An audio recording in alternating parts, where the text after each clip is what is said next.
Hello and welcome back to the 2019 Formula 4 Southeast Asia Championship, fueled of course by Petron. We're coming to you for event 7 this weekend, but before we go out for race 27, let's have a quick walk down the pit lane.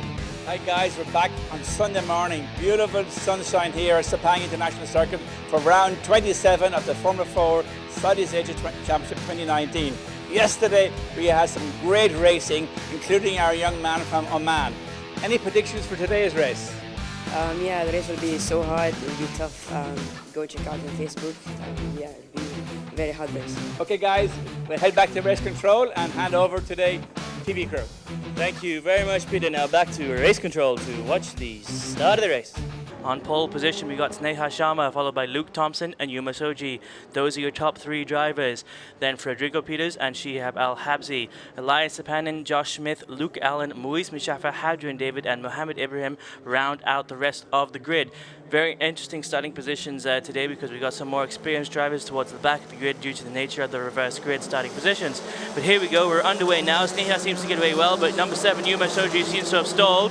Very slow start for him, terrible news for the Japanese driver, but everyone else going down the main straight with Sneha leading the position into turn 1. Looks like we have Shihab Al-Habsi on the left-hand side of your screens, and behind him perhaps Hadrian David trying to make a move all which way around every driver he can find. He's going to go around the outside now of number 57 in orange. Frederico Peters might get a better line into turn 2. No, decides against it, ducks back in. Oh no, there you go, he's dived up the inside of Fred at turn 2. Fantastic driving there from the Frenchman. Looks like Luke Allen is following him. Just for your information, ladies and gentlemen, this is indeed a wet race, as you can probably see racing in front of the Malaysian flag just a second ago. You can see side by side there Frederico Peters, Hadrian David and Shihab Al-Habsi. Those are the red and orange cars on screen, while it looks like Hadrian's gotten the best of those guys and is now up past Sneha Sharma as well. While at the front of the grid we got the yellow number 42 of Luke Thompson as Sneha Sharma gets pushed very wide on the exit of turn 4. That's Hadrian David there, not giving her any space at all, and it looks like she's under challenge from number 7. It's okay. Number 7, it's okay. Don't worry about it because he's going to continue racing as we continue now through turn 5 and down into turn 6. Here we go around. Luke Thompson still in the yellow car in front of your screens, and Hadrian David now, oh, that's Shihab Al-Habsi, I should say, under challenge from Luke Allen in the blue number 3 just behind him. Now turn 7 and 8, these are definitely overtaking corners here at the Sepang International Circuit as we come down into turn 9, which is a massive braking corner, and Luke Thompson's in trouble now because Hadrian David's got nobody to stop him from closing into the Irishman as they come down into turn 9. Shihab Al-Habsi in 3rd position, 4th position Luke Allen, 5th position Fred Peters. Fred had a fantastic race in race 2, but the safety car destroyed his day, and he's going to have to try very hard to be up into position. But I think, if I'm not mistaken, he's 2nd rookie at the moment, as it looks like Muiz Mustafa goes around the outside of Elias Sapanen at turn, on the exit of turn 10, coming into turn 11. Fantastic driver then from the Malaysian, but he runs quite wide indeed, may lose a little bit of space, may lose a little bit of speed coming down into the final sector of the track as Josh Smith now fighting with Elias Sapanen as well. There we go, ladies and gentlemen, coming through turn 13 now. You can see Muiz running a little bit wider. That may be because of the wet nature of this race. He's just probably offline, trying to stay on a drier part of the track. As you can see him in the pink number 13 car. He's currently running just ahead of Elias Sapanen and Josh Smith. Not entirely sure what position that puts him in, but let's have a quick count. 1, 2, 3, 4, 5, 6. That puts Muiz Mustafa in 6th position. He's got a lot of work to do if he wants to catch up to Hadrian David, who he was lapping very closely with in the last race, and indeed setting the fastest lap of the race on the last lap. And we all think if he had a few more laps, a few more minutes, he may have been able to make something happen for Malaysia. But looks like Luke Allen now going to make a move on 34. That's Shihab Al-Habsi. Luke challenging now from 3rd position, while Frederico Peters, the rookie driver from Portugal, has to worry about Muiz Mustafa in the pink number 13 and what would assume to be either Josh Smith or Elias Sapanen. Just behind him, coming into turn 1 now, is Hadrian David, close enough to make a move on Luke Thompson. He has a look as Luke Allen tries to go around the outside of Shihab Al-Habsi as well. Frederico Peters has to keep his eye in his mirrors because he's got Elias Sapanen and Muiz Mustafa just behind him. Muiz definitely charging fast. Let's have a look at the lap times. Muiz doing a 2:41.456, so obviously that's just a starting lap, but quite faster definitely than the man in front of him as they come down into turn 4 now. Hadrian David very close indeed to the yellow number 42 of Luke Thompson. He's going to make a move up the inside of turn 4. No, he decides against it, but Luke very squarely on the brake and coming into that corner as Luke Allen in 3rd position is going to have to Luke Allen's got to pass Shihab Al-Habsi up into 3rd position. but now the Omani driver is going to have to try and come back, and Luke is of course going to be focusing on his mirrors to defend from the Omani flyer. Of course, the sizzling Irishman, an experienced hand, perhaps leading the championship at the moment, but we don't know. Everything's up there, everything's topsy-turvy at the moment this weekend, because we have a fantastic amount of racing action, and it's really put a wrench in the works as we come through turn 7 now, with Luke Thompson still leading the race from Hadrian David, and Luke Allen now in 3rd position with Shihab Al-Habsi, P4, and Frederico Peters, unless something has changed, is still in P5. Yes, indeed, he is, ladies and gentlemen, as it looks like Elias Spanning goes very wide on the exit of turn 8, coming down straight into turn 9. So Maurice Mshafa got a fantastic exit there. He's going to go up the inside now of Frederico Peters at turn 9, but not quite close enough to make it happen. But if he gets the slipstream here, he may be able to do the same thing he did on Elias Spanning last time around. Can he do just that? Looks like he's got a fantastic line coming out of that. Look how fast he's closing in on Fred there. Of course, Fred already braking, but look at this. He's going to go around the outside at turn 11. Can he do it? Not quite. Maybe he's going to have a look at turn 12. This is fantastic. Exactly what we want to watch. Come on, Muiz, give us a show. Let's see what happens at turn 12. Can you throw it around? No, not quite going to hold on. That's definitely the smartest decision to make there, ladies and gentlemen, as Muiz going a lot wider there than Fred goes through turn 13, maybe trying to compensate for the wet nature of the track. As we come around turn 14 now, these are the two men to watch. The orange number 57 of Portugal's Frederico Peters, just ahead of the pink number 13 of Malaysia's own Muiz Mshafa, Malaysia's rocket, as we like to call him. Coming down the back straight now, we're going to have a hard braking corner coming into turn 15. Hadrian David having a look on the inside of Luke Thompson, but Luke covering quite nicely as Luke Allen pulling away from Shihab Al-Habsi as well. Here we go, Muiz Mshafa taking a look up the inside of Frederico Peters. Elias Sapanen having a look as well. Can he do it? But Fred's going to come back on the inside of Muiz Mshafa. Come on, Fred, hold him off. There we go, side by side racing, ladies and gentlemen, coming through turn 15. But it looks like Fred just got a little bit of the end of the shorter stick, and Muiz Mshafa now securely up into 5th position, and he's going to have to start hunting down Shihab Al-Habsi. Let's have a look at the lap times. Last time around, Luke Allen doing a 2:34.412, fastest man on track, as Hadrian David goes up the inside of Luke Thompson at turn 1, who seemed to have slightly outbraked himself, and it looks to me as if Josh Smith going around Frederico Peters as well, or that may be Yumis Shoji, indeed, as it seems the man we were just talking about, Frederico Peters, not giving up on P5 just yet, challenging Muiz Mshafa for that position, coming into coming out of the exit of turn 2 and looking into the exit of turn 3, and Elias Sapanen following actually Muiz Mshafa past the Portuguese driver, and now going to have a look on the inside of turn 4. Muiz, big lock up there coming into turn 4, that's going to hurt him dearly, but let's have a look at the lap times. Hadrian David doing the fastest lap, the fastest first sector at 31.745 this time around, so he's already starting to pull out a bit of a lead. These drivers, Muiz Mshafa's really got to get up there if he wants to challenge David for the lead, with 13 minutes to go, 13 minutes and a half left to go on the timing screens. There's definitely time for the Malaysian to do it, but he does seem to be a little bit squirrely coming out of turn 6. That may be because of the lock up in turn 4 as we come down into turn 7 and 8 now. These are overtaking corners, ladies and gentlemen, but unfortunately nobody quite close enough to make anything happen. As, oh my god, what's happened? Shihab Al-Habsi is sideways going backwards off the exit of turn 8. That's fantastic news for Malaysia, because Muiz Mshafa now up into 4th position and can start challenging Luca Allen, but terrible news for the Omani flyer, who's now got to defend from Josh Smith, and it looks like he's going to lose that position as well. Maybe even Yuma Shoji. No, brilliant, precise driving there from the Omani. Manages to close the door very nicely on the Australian Ray Smith just behind him in the red number 5 car. Here we go on screen, on the right hand side of your screen, you've got Shihab Al-Habsi in the red number 34. Just behind him, the red number 5 of Josh Smith, and behind both of them, Yuma Shoji from Japan in the orange number 7 car. Yuma joining us for the first time this weekend as we come down through the final sector of the track now. Turn 13, turn 14 in just a moment. Here we go, starting to break right about here. There you can see the difference between the wet and dry surface of the track. Of course, offline it's going to be very wet and slippery now in these conditions, but of course it's a wet race, so I believe, and as you can probably see, all cars are on wet tires as we come down the back straight now into turn 15. Very close between Josh Smith and Yuma Shoji. Yuma's going to challenge here coming into turn 15. Is he going to have a look?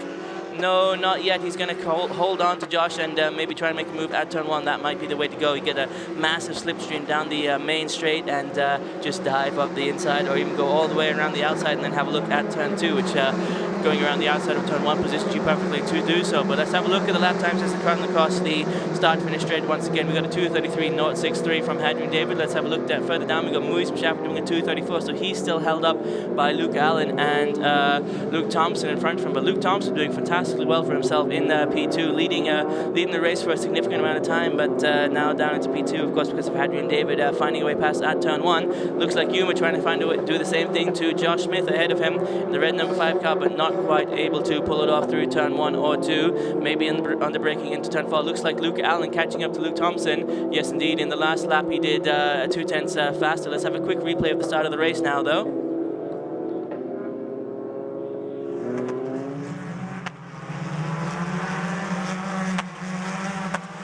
Okay, here we go. You can see Sneha Sharma got away well, and this is what happened to Yuma Shoji. He started in 2nd or 3rd position and just couldn't get off the line, unfortunately.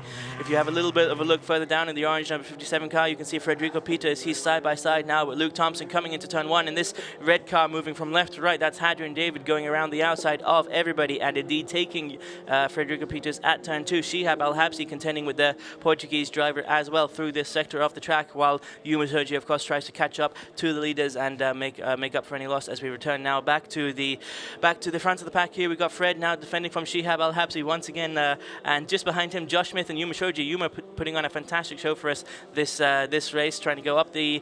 There we go. He's got him. He's got Josh Smith coming out of turn 9. He's going to go all the way around the outside at turn 10. It's a little bit of a slower line there. Let's have a look towards the front of the pack now, though, as Hadrian Davis takes us through turn 13 down into turn 14. But what I want to see is the battle between car number 7 in orange and car number 5 in red. There we go. Let's have a quick look.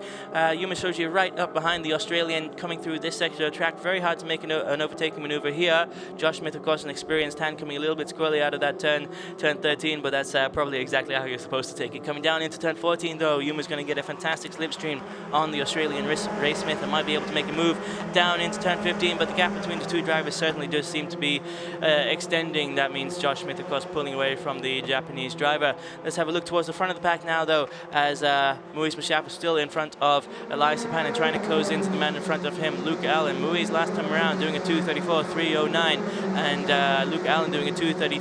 Well, Luke Allen this time around doing a 2:33.641. Muiz Mashaf doing a 2:33.466. So the Malaysian definitely faster on track. In fact, the Malaysian, I believe, is the 2nd fastest man on track at the moment. So he's going to be closing into Luke Allen ahead of him with 9 minutes left to go on the board. Let's do a quick calculation. If he keeps going at about 2/10 of a lap faster, and he's got, say, 5 laps going, that gives him he can close into 1 second. The gap between himself and Luke Allen is about 3 seconds, so not quite fast enough yet for the Malaysian. He's going to have to step on the gas if he hopes to get up to the front of the pack, but maybe this is the man of the match. Luke Thompson driving very well from the beginning of the race, holding on to lead for several laps before Hadrian managed to find a way past, and now securing his 2nd position, hopefully managed to hold off Luke Allen. The two drivers doing about the same time, a 2:33.623 from Thompson and a 2:33.641 from Allen, so not much difference between the two, at least at the moment in the wet, as we come through turn 6 now, with the yellow number 42 car of Luke Thompson leading us now through turn 7 and 8. Fantastic sequence of corners this year at the Sepang International Circuit. But let's pay some love to the man in the front of the pack, Hadrian David, who went very, very wide on the exit there of turn 8, maybe even a track limits excursion, and Muiz Mashaf may have done exactly the same thing as well, but that's understandable in these conditions. I'm sure the track is very slippery indeed, as Luke Allen now takes us through turn 9 up into the final sector of the track. Let's have a look at the timing screens. Hadrian David, ladies and gentlemen, goes fastest in sector 1 and sector 2, but Muiz Mashaf doing a 31.820 and a 34.140, so that's very, very close indeed to the man at the front of the pack. So he's trying to catch up to the leaders of the race. It'd be fantastic to see him up on the podium, but he's got to get past Luca Allen first. And Luca, of course, one of the fastest men on track, doing a 31.701 in the first sector, a 34.678 in the second sector. So slightly faster in the first sector, a lot slower in the second sector, though. He lost about 0.5 of a second, maybe going off track somewhere, having a little bit of a squirrely moment. Of course, in these conditions, that is entirely understandable. As we come down the back straight now, with Muiz Mashaf on screen just a moment ago, but now you're looking at the man again, coming from a slightly wider angle, and you can see the gap between himself and Luke Allen is significant. It was 3 seconds at the last lap, so let's have a look what happens this time around. He did definitely gain about 0.4 of a second in the second sector, but he lost a 10th in the first sector. Let's have a look at the third sector. Yeah, well, they're quite evenly matched, so the Malaysian rocket really has to put his foot down on the gas if he wants to catch up and get onto the podium. Let's have a look at the final sector times as they come across the start-finish straight. We've got a 41.122 and a 41.250, so Moise only gaining about 0.2 of a second, or in fact losing time that lap. Let's have a quick replay though of what happened with Shihab Al-Habsi coming on the exit of turn 8. This is the Omani driver on the right-hand side of your screens on the red number 34 car. Just got a little bit squirrely coming out of that sector. Of course, this is actually flat, at least in the dry it is, and he may have tried to do exactly the same thing in the wet and just lost it coming out on the exit. As we return to the front of the grid now with Hadrian David in the red number 26 car leading us through lap 5 at turn 4 here at the Sepang International Circuit for the Formula 4 Southeast Asia Championship 2019, fueled by petrol. Of course, once again, ladies and gentlemen, this is race 27 of the 10-event 40 race championship, so a lot of races left to go, and it's still all up for grabs really in the championship standings. It'll be fantastic to see what happens at the end of the year, so please stay tuned with us, and we'll find out exactly what's going to go on there as we turn now to turn 5, and the battle between Josh Smith and Yuma Shoji is still raging. That's the red number 5 car, Josh Smith on the right hand side, and just behind him Yuma Shoji in the orange number 7. Coming down through turn 7 now though, Yuma all over the back of the Australian Ray Smith. Can he find a way past? He's so close. He's going to have a look up the inside of turn 8, decides against it. That's probably the best thing to do, because now he's going to get the slipstream coming out of the exit. He's going to try and make a move on the braking into turn 9. He's tried a similar move on the last lap, but he's just a little bit too far back now to make anything happen at this corner. But is he going to go for it? Looks like he oh no, ladies and gentlemen, everything's gone wrong for the Japanese driver. I must have given him the commentator's curse. I could see his wheels lock up. They weren't rotating and the car was still moving. That's exactly what you don't want to happen in these Formula 4 cars, and that's terrible news for Japan, but it's exactly what I'm sure Josh Smith hoped would happen, because now he's got a little bit, he can relax a little bit and try to catch up to Frederico Peters further up the grid, as Elias Sampanen, now the man on screen in the red number 58 car, coming around turn 14 at the moment and down the back straight. Elias not exactly where he wants to be. He's let's have a look at the lap times. Elias Sampanen doing a 2:34.472, so he's lapping a little bit slower than the man in front of him, Louise Machapin. Not exactly what he wants to have happen. And of course, Shihab Al-Habsi is going to start challenging the Finnish driver as well as they come down the back straight into turn 15. We're going to have a quick replay now, I think, of what happened with Yuma Shoji at turn 9, if I'm not mistaken. Yep, here we go, the orange car, number 7. Let's have a look at the wheels. You can see the wheels stop rotating in just a moment. There you go. You can see the tread no longer moving, and that's exactly what you don't want to happen, ladies and gentlemen. It caused him to go off at the exit, or I should say the midpoint of turn 9. Fortunately, though, he did manage to recover and return to racing. As we come down the main straight now, you can see the red number 5 car of Josh Smith is no longer trailed by the orange number 7 of Yuma Shoji. Josh now going to try and catch up to the man in front of him, Frederico Peters. Fred doing a 2:35.135 last time around, and Josh doing a 2:34.653. So the gap between the two drivers only about 1.7 seconds. So I mean, but with one or two laps left to go, there's not really enough time for anybody to make anything happen. But this may make a difference. Sneha Sharma now beached on what I think is turn 7 or 8. I can't quite make out the corner.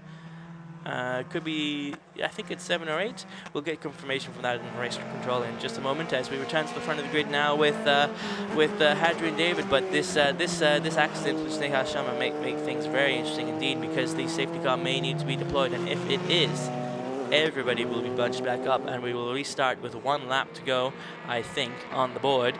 And that may give everybody a chance to change up the standings a bit, and it might be terrible news for Luke Thompson, who has driven a fantastic race so far, managing to hold off the man behind him, Luke Allen, actually lapping quite consistently with him until recently when Luke has put his foot down, doing a 2:32 in the last lap.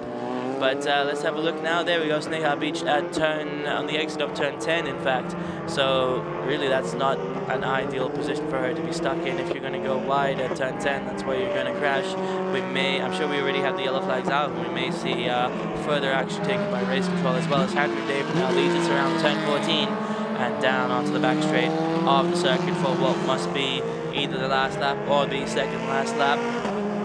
There we go, confirmation from race control. This is last lap now for the leader, Hadrian David, of course, coming down around 10:15 now. He's what he's doing there is he's going into the puddles with his tires. That's to keep these are wet weather tires, so you don't actually want them to be on the dry, because that's going to degrade them a lot faster.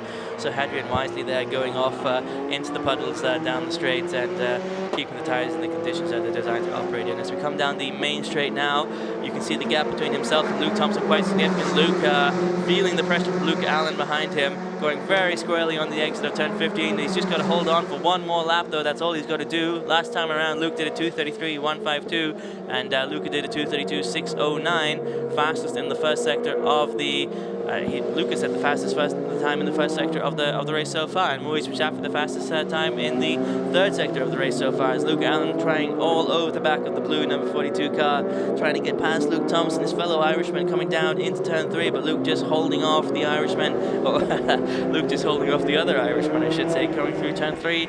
Can he hold on to the lead? Well, just stay tuned to see exactly what happens. You can see Hadrian David still at the front of the pack, but let's focus in on the yellow number 42 car and the blue number 3 car. This is the battle for second position. Luke Allen having a look up the inside, decides against it, cuts back to the other side of the track, but Luke runs very wide, gets a terrible exit coming out of turn 4. Luke Allen carries a lot more speed coming down into turn 5. Luke Allen's going to try and go all the way around the outside at turn 5. I've never seen that happen before, but he's going to set him up perfectly for turn 6, and Luke Allen going to try and close the door coming through turn 6, but they're still side by side and they take each other out. Oh no, it's terrible news. Luke Allen and Luke Thompson have touched coming on the exit of turn 6, and Luke Allen in frustration has his hands up in the air as they were side by side coming through the corner, and that's the end of the race for both of the drivers. It's terrible news for Ireland and for Luke Allen and Luke Thompson. But let's look back to the front of the pack now. Maurice Verstappen now, that he couldn't have asked for anything better. He's up into second position, and Lars Spanner now up into third position as well, as really Hadrian. Well, let's have a quick replay of what happened there between Luke Thompson and Luke Allen. Luca goes all the way around the outside at turn 5. Fantastic driving from him, puts himself exactly where he needs to be coming into turn 6. They're side by side, and there's just a little bit of contact there.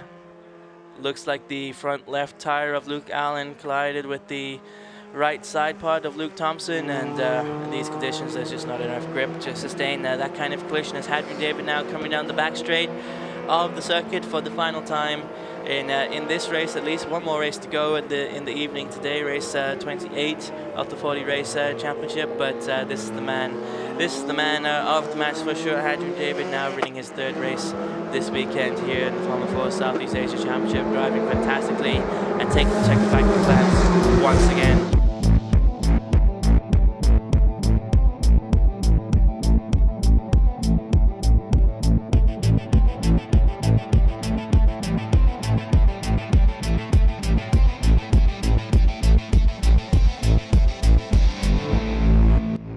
So yeah, very good race. Got a very good start. Sorry, gained I think 5 positions as a start, so it was a very good start. And then I managed to overtake Thompson and Lucas, and then managed to pull away. So that was a very good race. Hopefully we can get the same race this afternoon in race 4, starting from pole.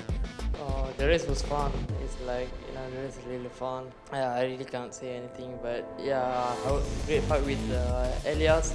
It was just fun. It's fun. Yeah, it was overall not a bad race. So I spent in turn 8 because of my tires. Tried to come back and past Elias. Had a very good battle, especially the last 2 laps. So yeah, I'm really happy. I think we'll come back stronger in race 4. Well, I had quite a nice start, didn't lose many positions. I tried to hold my own, but it was basically my first time in the wet, so all the drivers had more experience than me. I tried to learn from them and to watch them, and I think overall it went quite well. The race was pretty fun. I had some problems with the tyres. Overall, it wasn't too bad race. Feel the rush, Petron F4! Really, ladies and gentlemen, with that we've reached the end of the race. So for me, Aaron Thompson, thank you so very much for watching, and I hope to see you again next time.